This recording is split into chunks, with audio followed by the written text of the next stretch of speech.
Sa ating pagpapatuloy, itinalaga ni Pope Francis na isang Pilipino bilang bagong obispo sa Oceania.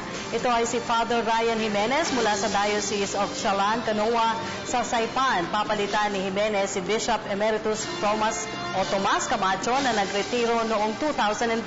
Bago ang kanyang pagkakatalaga sa pwesto, nagsilbi si Jimenez bilang Apostolic Administrator ng Diocese of Chalan, Canoa na binubuo ng 15 pari at 21 madre na nagsisilbi naman sa nasa 43,000 Katoliko.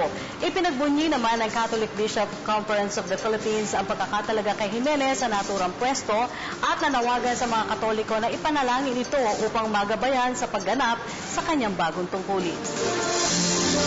Plano namang magpalas ni President-elect Rodrigo Duterte ng 12 hotlines. Ito'y para may report sa kanya ang katiwalian ng mga opisyal ng gobyerno. Ipinahayag po ito ni Duterte sa naganap na Thanksgiving party gabi sa Cebu City. Makakatawag umano ang sinuman sa mga hotline number 24 oras. Ayon pa kay Duterte, maaari rin manong isumbong ng mga tauhan ng ahensya ang kanilang mga tiwaling boss. Sakaling mapatunayang sangkot ang mga ito sa katiwalian, hindi umano magdadalawang isip si Duterte na ipahiya ang mga ito sa publiko. Iginit pa ni Duterte na sa lahat ng mga ahensya ng pamahalaan, target niyang sugpuin ang korupsyon sa Bureau of Internal Revenue at Bureau of Customs. Kabilang din niya sa mga corrupt na government agencies ang Department of Transportation and Communications at Department of Public Works and Highways.